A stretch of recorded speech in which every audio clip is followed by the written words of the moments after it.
Hello दोस्तों, my YouTube channel N math class में आपका स्वागत है। आज के क्लास में हम सीखने वाले हैं त्रिभुज और उसके गुण के बारे में। आज अगर आप शुरू से अंत तक इस वीडियो को देखिएगा तो आपको एक एक चीज़ क्लियर हो जाएगा और आज के बाद कभी आपको दिक्कत नहीं होगा त्रिभुज को समझने में। तो यहाँ पर सबसे पहले आपको ये जानना होगा कि त्रिभुज का डिफिनेशन क्या होता है। तो त्रिभुज का डिफिनेशन होता है कि तीन भुजाओं से घिरी हुई बंद आकृति को हम त्रिभुज कहते हैं। यहाँ पे चित्र देखिएगा, ये त्रिभुज को रिप्रेजेंट करता है। इसका हम नामकरण कर देते हैं ए, बी और सी। इसको हम बोलते हैं शीर्ष। जहाँ पर दो लाइन मिलता है उसको शीर्ष कहते हैं, शीर्ष। इंग्लिश में वर्टेक्स कहते हैं। इसमें कितने शीर्ष होंगे? तो सबसे पहला सवाल होगा कि त्रिभुज में कितने शीर्ष होंगे? तो 3। उसके बाद आपसे पूछा जाएगा इसमें भुजा, इसको हम इंग्लिश में साइड कहते हैं। त्रिभुज में कितने भुजा होंगे? 1, 2, 3। इसको आप ऐसा भी कहेंगे A B comma B C comma A C. अगर टोटल पूछेगा तो आप 3 कहिएगा। त्रिभुज में 3 भुजा, 3 शीर्ष और 3 कोण होते हैं। जहाँ पर दो रेखा किसी बिंदु यानी उभयनिष्ठ बिंदु पर मिलते हैं तो इस प्रकार जो इस प्रकार का आकृति बनता है उसको हम कोण कहते हैं। कोण को आप ऐसे भी लिखते हैं यहाँ पे ए बी सी, लेकिन इतना इसको हम शॉर्ट में लिखते हैं ऐसे।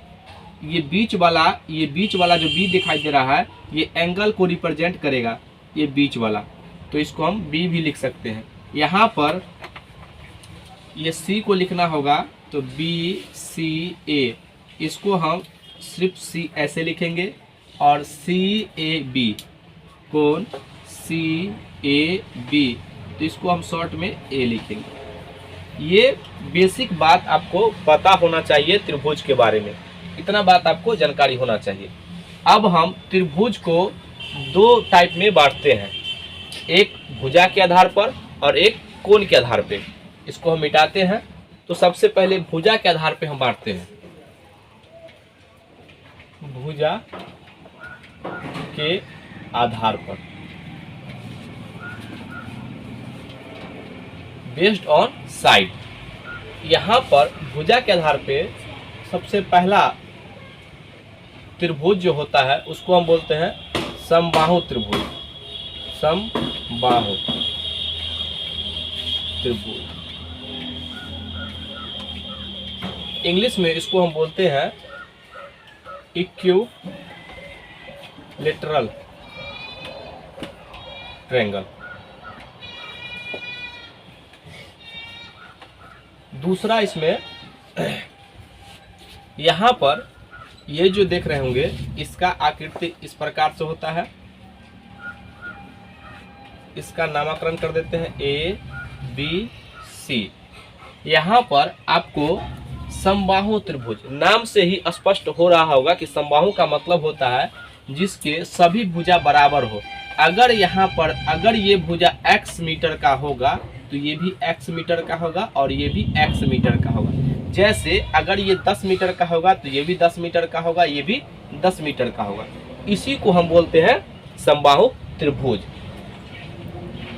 यहाँ पर इसके प्रत्येक कोण 60 डिग्री होता है। प्रत्येक कोण 60 डिग्री होता है। इसका प्रत्येक कोण 60 डिग्री होता है। फिर हम एक एक करके भी समझाएंगे। पहले इस वीडियो में बेसिक आपको इसके बारे में जानकारी होना चाहिए। इस यहाँ पे प्रत्येक कोण 60 डिग्री होता है और सभी भुजा बराबर होता है।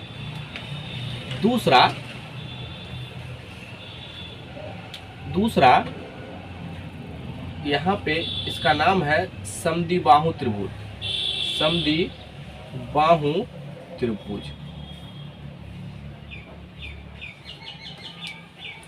इसको हम इंग्लिश में कहते हैं आइसोसेलेस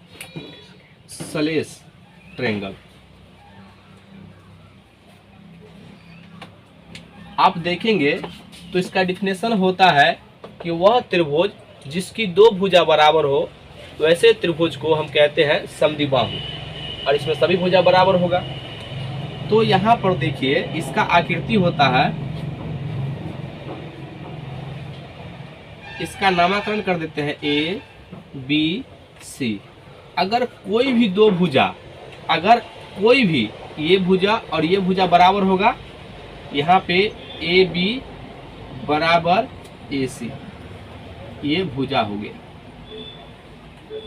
बराबर होगा, उसको हम बोलते हैं समद्विबाहु बाहु त्रिभुज। यहाँ पर आप ऐसा ना सोचिए कि यही दोनों भुजा होगा, ये भुजा और ये भी भुजा हो सकता है। यहाँ पर ये भुजा भी होगा, या ए भुजा और ये भुजा दोनों होगा, ए सी और बी सी हो सकता है। लेकिन यहाँ पर देखिए दो भुजा बराबर हैं और उसके सम्मुख कोण बराबर होते हैं। यहाँ पर अगर एंगल थीटा होगा तो ये भी एंगल थीटा होगा। जैसे अगर यहाँ पर अगर ये 40 डिग्री होगा तो ये भी 40 डिग्री होगा। तो यहाँ पर जो है एंगल समान होता है, तो हम लिख देते हैं कोण डायरेक्ट, कोण बी बराबर कोण सी एंगल, कोण कहते हैं इसको हम बोलते हैं समद्विबाहु त्रिभुज। तीसरा यहाँ पर है विषमबाहु त्रिभुज।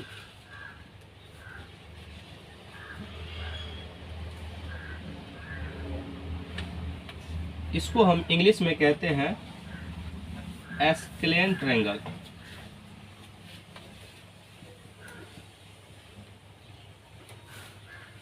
यहाँ पर आपको नाम से ही स्पष्ट हो रहा होगा, एस्केलेन का मतलब होता है, ये देखिए विषमबाहु त्रिभुज, विषम का मतलब होता है अलग अलग, बाहु का मतलब भुजा, त्रिभुज जो तीन भुजा वैसी त्रिभुज जिसका तीनों भुजा अलग अलग होगा उसको हम विषमबाहु त्रिभुज कहते हैं। इसका आकृति होगा, ये सभी अलग अलग होंगे ए बी सी, तो कोई भी भुजा जो है आपस में बराबर नहीं होंगे। इसका मतलब हो गया जो सब भुजा अलग अलग होंगे, तो A B not equal to B C और not equal to A C, ये बराबर नहीं होंगे।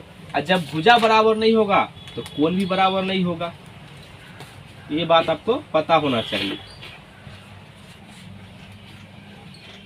ये बेसिक बात है आपको विषमबाहु त्रिभुज में। अब हम आते हैं कोण के आधार पर त्रिभुज कितने प्रकार के होते हैं, वो हम आपको समझाने का प्रयास करते हैं। अब हम कोण के आधार पर त्रिभुज को समझते हैं। कोण के आधार पर, बेस्ड ऑन एंगल, इसमें सबसे पहला त्रिभुज होता है न्यून कोण त्रिभुज।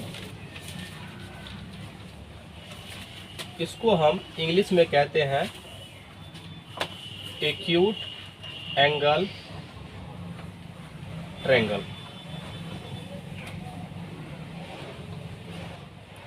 इसका डिफिनेशन क्या होता है, तो वह त्रिभुज जिसका प्रत्येक कोण 90 डिग्री से छोटा होगा उसको हम न्यून कोण त्रिभुज कहते हैं। यानी कि ये जो त्रिभुज होगा इसका सभी कोण जो होगा 90 डिग्री से छोटा होगा, तभी हम इसको न्यून कोण कहेंगे।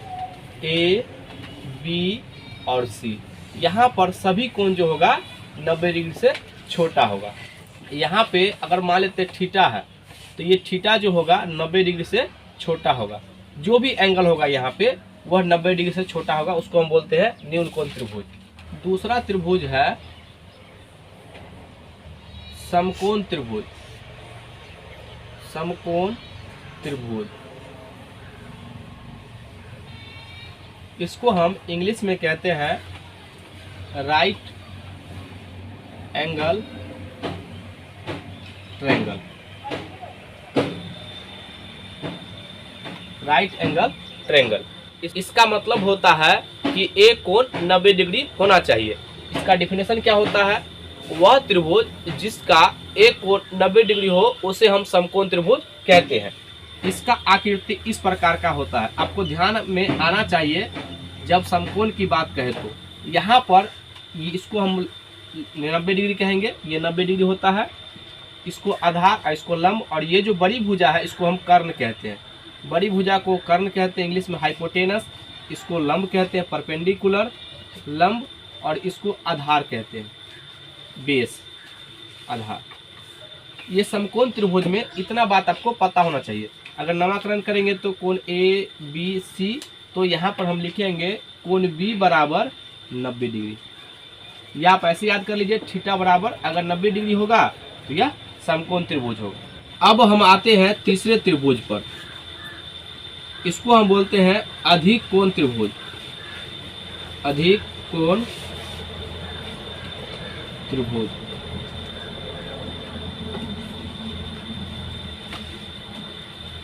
इसको हम इंग्लिश में कहते हैं ऑब्टूज एंगल ट्रायंगल।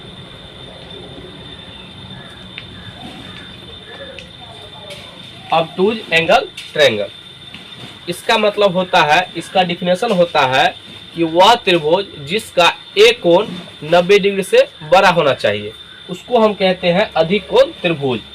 इसका चित्र जो है इस तरीके से होता है, याद रखिएगा।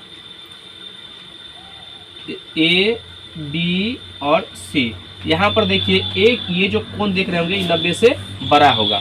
ये 90 डिग्री से जो एंगल होगा, कोण बी जो होगा वह 90 से बड़ा होगा लेकिन 180 से छोटा होगा।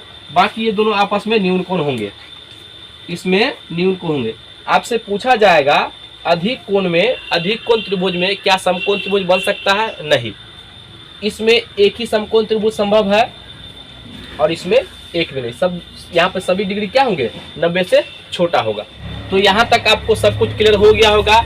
आज हम आपको सिर्फ ये बताए हैं जो क्लासिफाई करके कि त्रिभुज का क्या क्या गुण होता है, परिभाषा क्या होता है, उसके कितने प्रकार के होते हैं। आज हम आपको सिर्फ ये बताया है कि त्रिभुज कितने प्रकार के होते हैं, कोण के आधार से और भुजा के आधार से। इतना बात आपको पता होना चाहिए। हम नेक्स्ट वीडियो में इस पे क्वेश्चंस करेंगे। तो आज के लिए यहीं तक। अगर वीडियो अच्छा लग रहा है तो इसको लाइक कीजिए, सब्सक्राइब कीजिए और शेयर करना ना भूलें। आज के लिए यहीं तक। जय हिंद, जय भारत।